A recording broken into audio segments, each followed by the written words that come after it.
सबसे पहले उत्कर्ष small finance bank के आईपीओ के बारे में सारे इंपॉर्टेंट पॉइंट्स को कवर कर लेते हैं जो आप जानना चाहते हैं। सब्सक्रिप्शन स्टेटस से शुरू करते हैं। क्यूआईबी ऑब्वियसली आपको लास्ट डे में पता चलेगा। एचएनआई कैटेगरी 6 गुना से ज्यादा ओवर सब्सक्राइब हो चुका है। रिटेल कैटेगरी 12 टाइम्स से ज्यादा ओवर सब्सक्राइब हो चुका है और एम्प्लॉइज की कैटेगरी भी 2.5 गुना से ज्यादा ओवर सब्सक्राइब हो चुकी है। मतलब बहुत अमेजिंग रिस्पॉन्स मिल गया है। Second important point, as per sources grey market premium इस आईपीओ का बढ़ते हुए 50% से ऊपर का चले गया है। जैसे ही आईपीओ की ओपनिंग होती है और बंपर रिस्पांस मिलता है, वहां पे इसका ग्रे मार्केट प्रीमियम भी एज पर सोर्सेज काफी इंप्रूव हो जाता है। फाइनली मेरे अगर पर्सनल डिसीजन की बात करें तो मैं यहां पे अप्लाई करने वाला हूं एचएनआई कैटेगरी में, और एचएनआई अबव 10 लाख वाली कैटेगरी को मैं यहां पे यूज करूंगा। यह है मेरा पर्सनल डिसीजन और एक अच्छे डिसीजन लिस्टिंग गेन की मेरी पर्सनल यहां पे एक्सपेक्टेशंस बनी हुई है। ओनली फॉर एजुकेशनल पर्पस मैं अपना डिसीजन आपको बता रहा हूं।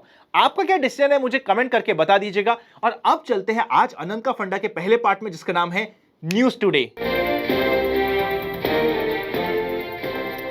सबसे पहली न्यूज हमारे सामने यह है कि casino, horse racing and online gaming में 28% का जीएसटी इंट्रोड्यूस हो गया है, जिसकी वजह से नजारा और डेल्टा कॉर्प जैसे स्टॉक आज के दिन काफी नेगेटिव रहे, प्रेशर में थे। ओपनिंग में काफी प्रेशर में थे पर बाद में डेड कैट बाउंस देखने को मिला। क्या ये डेड कैट बाउंस आगे कंटिन्यू होता है, एक बड़ा क्वेश्चन मार्क है। साथ ही हमारे सामने यहां पे जैसे ही ऑनलाइन गेमिंग पे 28% का जीएसटी लगाया, मेरे हिसाब से बहुत अच्छा किया है, बिकॉज ऑलरेडी 15 करोड़ से ऊपर लोग ऑनलाइन गेमिंग का पार्ट बन रहे थे और वहां पे अननेसेसरी सट्टा लगा के बहुत बड़े बड़े लॉसेस कर रहे थे, तो अच्छा हुआ। पर क्या at the same time BCCI जो करोड़ों रुपए आईपीएल से कमा लेता है उसके ऊपर टैक्स नहीं लगाना चाहिए? साथ ही काफी सारे फार्मर्स जो बहुत ज्यादा रिच है, मैं ही नहीं कह रहा कि सब फार्मर्स पे टैक्स लगाओ, पर काफी सारे ऐसे फार्मर्स है जो सपोजिटली या तो फिल्म स्टार है या फिल्म स्टार के बच्चे हैं और वो बने हुए फार्मर और टैक्स बचाने का एक रूट बना रखा है। क्या उस रूट पे भी टैक्सेशन आना चाहिए? एक इंपॉर्टेंट क्वेश्चन है जो दिमाग में आता है। नेक्स्ट इंपॉर्टेंट अपडेट और न्यूज ये है कि फूड जो आपको सिनेमा घरों में मिलता था, वहां पे जीएसटी की दरें 5% हो जाएगी, 18% से रिड्यूस होके। आप में से कुछ लोगों को यह लग सकता है कि इसकी वजह से पीवीआर जैसे स्टॉक में पॉजिटिव इंपैक्ट आएगा और अननेसेसरी आप इस न्यूज को पूरा इंटरप्रेट करे बिना पीवीआर जैसे स्टॉक के पीछे भागेंगे, तो पहले सुन लीजिए पूरी न्यूज का इंटरप्रिटेशन। पीवीआर ने ऑलरेडी जितनी भी फूड इंडस्ट्री का सेगमेंट था उससे अलग कर रखा था अपने नॉर्मल बिजनेस से, और वहां पे वो ऑलरेडी 5% का ही जीएसटी चार्ज कर रहे थे, तो उनके ऊपर इंपैक्ट नहीं आएगा। फाइनली सेनको गोल्ड के आईपीओ के अलॉटमेंट आउट हो चुके हैं। यहां पे अभी भी ग्रे मार्केट प्रीमियम चल रहा है 33-35% से ऊपर का, तो एक अच्छे लिस्टिंग गेन की यहां पे एक्सपेक्टेशंस बनी हुई है और यहां पे इस आईपीओ में अलॉटमेंट भी काफी सारे लोगों को मिलने वाला है। अब चलते हैं हमारे इंपॉर्टेंट सेगमेंट पे जिसका नाम है टुमारोज मार्केट पर। उससे पहले अगर अभी तक आपने हमारा 7 स्पेशल स्ट्रैटेजीज का कोर्स बाय नहीं किया और करना चाहते हैं और कुछ नया सीखना चाहते हैं, मार्केट को सीरियसली लेना चाहते हैं और काफी डिफरेंट सेगमेंट की स्ट्रैटेजी सीखना चाहते हैं, तो मैंने आपके लिए एक स्पेशल 30% का डिस्काउंट डाल रखा है। सिर्फ फर्स्ट 50 पार्टिसिपेंट्स के लिए यह डिस्काउंट वैलिड होगा। डिस्काउंट कोड का नाम है नाउ30। तो आप सीधा मोबाइल ऐप पे जा सकते हैं, वरना पिन कमेंट और डिस्क्रिप्शन को चेकआउट कर लीजिएगा, आपको सारी डिटेल्स मिल जाएगी मोबाइल ऐप और इस कोर्स से रिलेटेड। आराम से जाके चेकआउट कर सकते हैं और लगे यूजफुल तो बाय कर सकते हैं। सिर्फ फर्स्ट 50 पार्टिसिपेंट को ये एडिशनल 30% का डिस्काउंट मिलने वाला है। चलते हैं फाइनल सेगमेंट पे। जनरल मार्केट ट्रेंड अभी भी अप ट्रेंड में है। पुट कॉल रेशियो की बात करें तो आज के दिन मार्केट क्लोजिंग में 1 के आसपास का चल रहा था पुट कॉल रेशियो, रेदर 1 के नीचे था, जो कंफर्टेबल हो जाता है। एफआईएस और डीआईएस का एक्शन चेकआउट करें तो यहां पे आपको डीआईएस की तरफ से 7 करोड़ की सेलिंग देखने को मिली 11 जुलाई को, और एफआईएस की तरफ से 1197 करोड़ की परचेज देखने को मिली। एफआईएस रेगुलरली भाग के परचेज कर रहा है, जो मार्केट के लिए पॉजिटिव हो जाता है। चलते हैं मार्केट के ऊपर और निफ्टी का डिस्कशन कर लेते हैं। देखिए, अगर आपने आज के दिन हमारे लाइव सेशन में जुड़े होंगे, अगर आपने लाइव सेशन नहीं देखा आज का, तब भी मैं आपसे रिक्वेस्ट करता हूं कि एक बार जाके लाइव सेशन को वापस से रिव्यू करिए। प्राइस एक्शन किस तरीके से होता है आप सीख जाओगे और बहुत अमेजिंग आपकी स्टडी होने वाली है। आज के दिन हमने एग्जैक्टली यहां पे स्टडी किया था कि 19,500 के आसपास से इसी कैंडल पे वी स्टडीड कि यहां से रिवर्सल आएगा। मार्केट ने रिवर्सल दिया। जब मार्केट यहां पे बॉटम बना के 19,400 से बाउंस बैक कर रहा था, ये बाउंस बैक कर रहा था सिर्फ और सिर्फ रिलायंस की मदद से, और बैंक निफ्टी और फिन निफ्टी सपोर्ट नहीं कर रहा था। इसलिए जब भी ये बाउंस बैक कर रहा था, अगर आप मेरे साथ लाइव में जुड़े हुए होंगे तो मैंने हर बार यही बात कही थी कि मुझे यहां पे कॉन्फिडेंस नहीं आ रहा और यहीं से रिजेक्शन लेने की कोशिश कर सकता है मार्केट, और एग्जैक्टली यहां से मार्केट रिवर्स करता है। प्राइस एक्शन ना अभी मैं आपको समझाऊंगा तो आपको लगेगा कि यार मार्केट में तो काम हो गया, हम कैसे सीखे।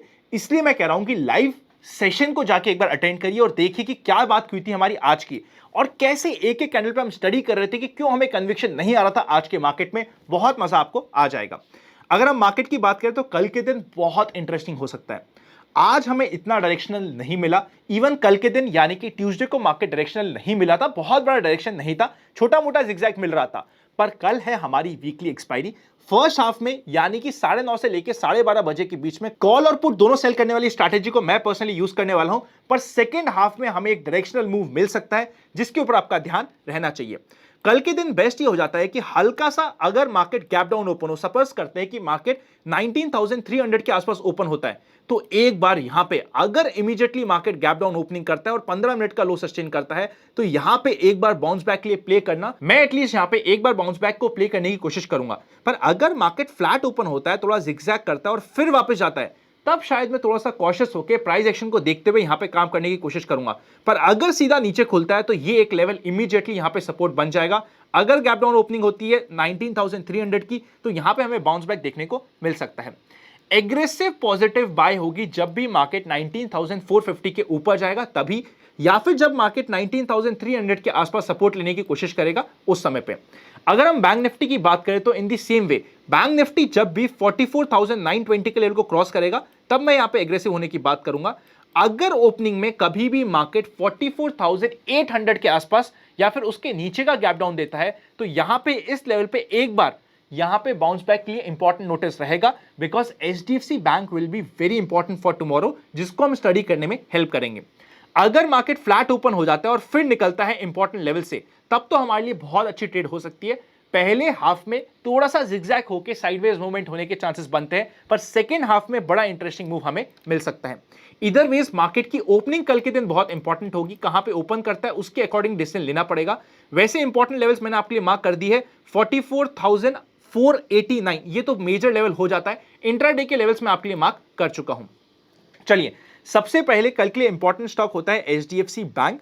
यहां पे 1600 के आसपास का इंपॉर्टेंट लेवल है, 1610 का, तो वहां पे मैं बाउंस बैक के लिए यहां पे इंपॉर्टेंट नोटिस में रखने वाला हूं। ये यहां पे एचडीएफसी बैंक थोड़ा सा प्रेशर में आया था, बिकॉज एचडीएफसी और एचडीएफसी बैंक का मर्जर हो रहा है और काफी सारे म्यूचुअल फंड हाउसेस आज के दिन ऐसे होंगे जिसमें एचडीएफसी और एचडीएफसी बैंक मिला के दोनों की अगर हम बात करेंगे तो 10% से ऊपर का एक्सपोजर होगा। इसीलिए उन्हें अब यहां पे अपना माल बेचना पड़ रहा था, ताकि कंसोलिडेशन के बाद ऐसा ना हो कि 10% से ऊपर का उनका एक कंपनी के ऊपर स्टेक हो जाए। इसलिए यहां पे आपको इमीडिएटली प्रेशर देखने को मिला, पर कल से ये चीज खत्म हो सकती है, तो यहां पे रिवर्सल के लिए सबसे इंपॉर्टेंट कैंडिडेट रहेगा HDFC bank. Second important stock है जिसे हम कल स्टडी कर सकते हैं, वो है वरुण बेवरेजेस। इंपॉर्टेंट स्टडी इसलिए क्योंकि इसने एग्जैक्टली अपने सपोर्ट से बाउंस बैक दिया था, अब अपने रेजिस्टेंस के पास है, या तो एग्जैक्टली यहीं से 845 को क्रॉस करे बिना यहां से रिवर्सल हो जाए और थोड़ी सी प्रॉफिट बुकिंग दिखा दे, तो प्रॉफिट बुकिंग के लिए हमें इसे ध्यान रखना चाहिए। वरना इसके ऊपर निकलता है और मोमेंटम दिखाता है तो एटलीस्ट हमें 860 से लेके 870 तक के लेवल्स देखने को मिल सकते हैं। वीडियो अच्छा लगे तो लाइक करे बिना मत जाइएगा। 7 स्पेशल स्ट्रैटेजीज के लिए जो आपको 30% का एडिशनल डिस्काउंट मिल रहा है, उसका कोड है NOW30। लगे यूजफुल तो यूज कर लीजिएगा। सी यू वेरी सून।